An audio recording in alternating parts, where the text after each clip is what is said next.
తెలంగాణలో రాజకీయం high tension పుట్టిస్తోంది. 2 సార్లు అధికారంలోకి వచ్చిన బీఆర్ఎస్ హ్యాట్రిక్ కొట్టాలని తీవ్ర ప్రయత్నాలు చేస్తోంది. మొన్నటి వరకు మూడోసారి గెలుపు పెద్ద విషయమేమీ కాదని అనుకుంది. అయితే రాష్ట్రంలో మారుతున్న రాజకీయ సమీకరణాలతో అధికార పార్టీ ఓటర్లను ఆకట్టుకునేందుకు తీవ్రంగా శ్రమించాల్సి వస్తుంది. కొన్ని వర్గాల ఓట్లు బీఆర్ఎస్ కు అనుకూలమే అనిపించినా తటస్థ ఓటర్ల విషయంలో ఆ పార్టీ ఆందోళన చెందుతోంది.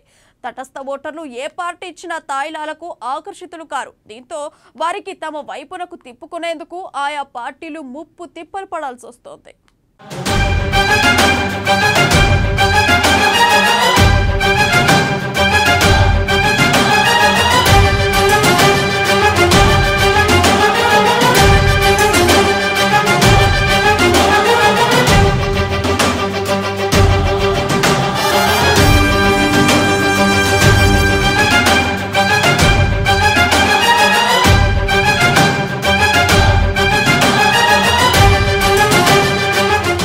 రక్తి కట్టిస్తున్న తెలంగాణ రాజకీయం,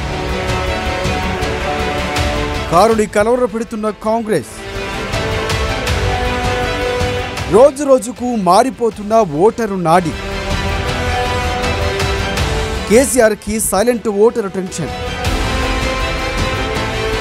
సైలెంట్ ఓటరు నాడి పట్టుకునేందుకు బీఆర్ఎస్ బిగ్ స్కెచ్.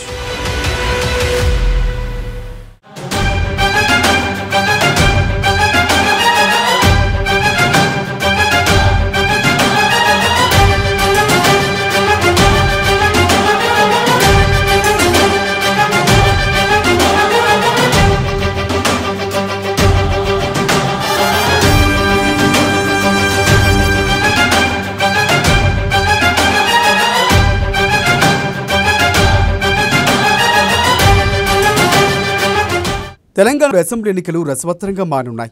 మొన్నటి వరకు ఏ పార్టీ పోటీ లేదని భావించిన బీఆర్ఎస్కు ఇప్పుడు కాంగ్రెస్ కంట్లో నడుచులాగా మారింది. దీంతో హ్యాట్రిక్ కోసం కొత్త సవాళ్లు స్వీకరించాల్సి వస్తుంది బీఆర్ఎస్ పార్టీకి. గెలుపు సునాశయం అనుకున్న తరంలో రోజు రోజుకు ఓటర్ నాడి మారిపోతుండడంతో బీఆర్ఎస్ నాయకుల్లో ఉత్కంఠ రేపుతోంది. ఈ తరుణంలో గెలుపు కోసం అన్ని అస్త్రాలు ఉపయోగించుకుంటున్నారు. ఇప్పటి వరకు కొన్ని వర్గాలు బీఆర్ఎస్కు అనుకూలమని భావిస్తోంది.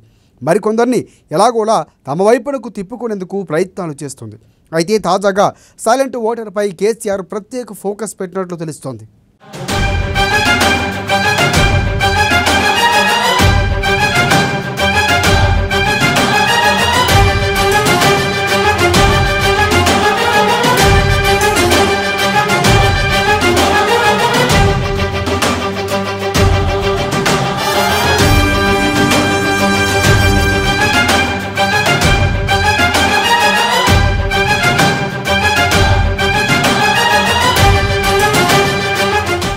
ప్రతి ఎన్నికల్లో సైలెంట్ ఓటరు చాలా దెబ్బ కొడతారు.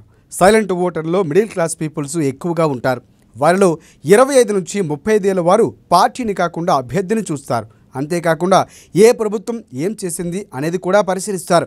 రైతులు, వృద్ధులతో పాటు కొన్ని వర్గాలపై బీఆర్ఎస్ పార్టీ ధీమాగానే ఉంది. మరికొందరికి గాలం వేసేందుకు ప్రయత్నాలు మొదలుపెట్టింది. అయితే సైలెంట్ ఓటర్లపై ప్రత్యేక దృష్టి సారించడం వల్ల మరింత ఈజీ అవుతుందని బీఆర్ఎస్ టీం ఆలోచిస్తోంది.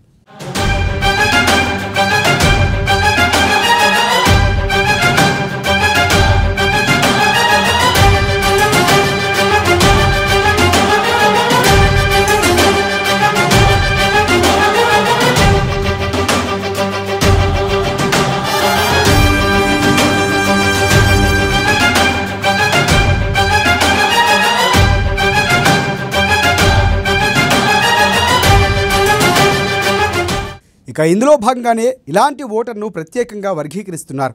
వాటిని ఇప్పటి వరకు బీఆర్ఎస్ నుంచి ఏమైనా పథకాలు అందాయా, లేకపోతే భవిష్యత్తులో ఇలాంటి పథకాలు వర్తిస్తాయని వివరించనున్నారు. బీఆర్ఎస్ ప్రకటించిన మేనిఫెస్టోల్లో గతంలో లాగే రైతులు, వృద్ధులకు ప్రత్యేకంగానే పథకాలు కేటాయించారు. అయితే ఇప్పటి వరకు మిడిల్ క్లాస్ వారికి ఎలాంటి ప్రత్యేక పథకాలు ప్రకటించలేదు. అసెంబ్లీ ఎన్నికల షెడ్యూల్ ముందు గృహలక్ష్మి పథకం అందుబాటులోకి తీసుకువచ్చినా దాని ఫలితాలు అందకముందే ఎన్నికల కోడ్ వచ్చేసింది. దీంతో ఈ 5 ఏళ్లలో తమకు ఒరిగిందేమిటి అని కూడా ఆలోచిస్తున్నట్లు తెలుస్తోంది.